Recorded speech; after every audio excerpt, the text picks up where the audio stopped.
India today వారి సర్వేలో most improved state in economy కేటగిరీలో ఆంధ్రప్రదేశ్ నంబర్ 1 స్థానం సాధించినట్టు, అదేవిధంగా టూరిజంలో కూడా మోస్ట్ ఇంప్రూవ్డ్ స్టేట్ కింద నంబర్ 1 స్థానాన్ని సాధించినట్టు మరి చాలా గొప్పగా గత 5 సంవత్సరాలు కొలమానంగా తీసుకుని ఇచ్చేటటువంటి ర్యాంకింగ్ ఇది. అందరూ కూడా మీరు గమనించాలి. కేవలం జగన్మోహన్ రెడ్డి గారి ఈ సంవత్సరంన్నర కాలం పరిపాలన చూసి వీళ్ళేదో గొప్పగా ర్యాంకింగ్ ఇచ్చినట్టు మనం అనుకోవటానికి లేదు. జగన్ సర్కార్కి ఇండియా టుడేకి సంబంధించినటువంటి దాంట్లో కొన్ని ర్యాంక్స్ వచ్చినాయి. అందులో ఏది లేటెస్ట్గా చెప్పబడేటువంటిది వాటిట్లలో ఒకటి ఈ ఓవరాల్ డెవలప్మెంట్కి సంబంధించినటువంటి ఆస్పెక్టు. టోటల్గా వచ్చాడు మోస్ట్ ఇంప్రూవ్డ్ పెద్ద రాష్ట్రాల విభాగంలో ఆర్థిక రంగం, పర్యాటక రంగంలో ఆంధ్రప్రదేశ్కి మొదటి స్థానం. మోస్ట్ ఇంప్రూవ్డ్ పెద్ద రాష్ట్రాల విభాగంలో ఓవరాల్గా ఆంధ్రప్రదేశ్కి 2వ స్థానం. బెస్ట్ పెర్ఫార్మింగ్ పెద్ద రాష్ట్రాల విభాగంలో ఓవరాల్గా ఆంధ్రప్రదేశ్కి 7వ స్థానం. ఇది 2018లో 10వ స్థానంలో ఉంది. ఆ తర్వాత ముందుకు వచ్చింది. కరోనా కట్టడిలో ఆంధ్రప్రదేశ్కి 3వ స్థానం.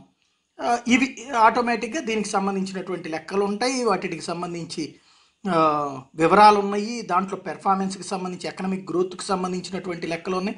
2018లో మోస్ట్ ఇంప్రూవ్డ్ దాంట్లో 2018కి వచ్చేటప్పటికి ఆంధ్రప్రదేశ్ 1వ ర్యాంక్లో ఉంది. 2019లో 2వ ర్యాంక్ వెళ్ళింది. 2020కి 1వ ర్యాంక్ వెళ్ళింది.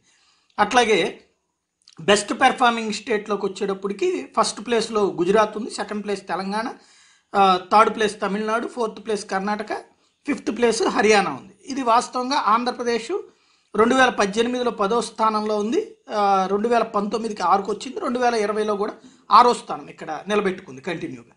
ఇది కామన్గా జరిగినటువంటి దానికి సంబంధించినటువంటి పాయింట్లు.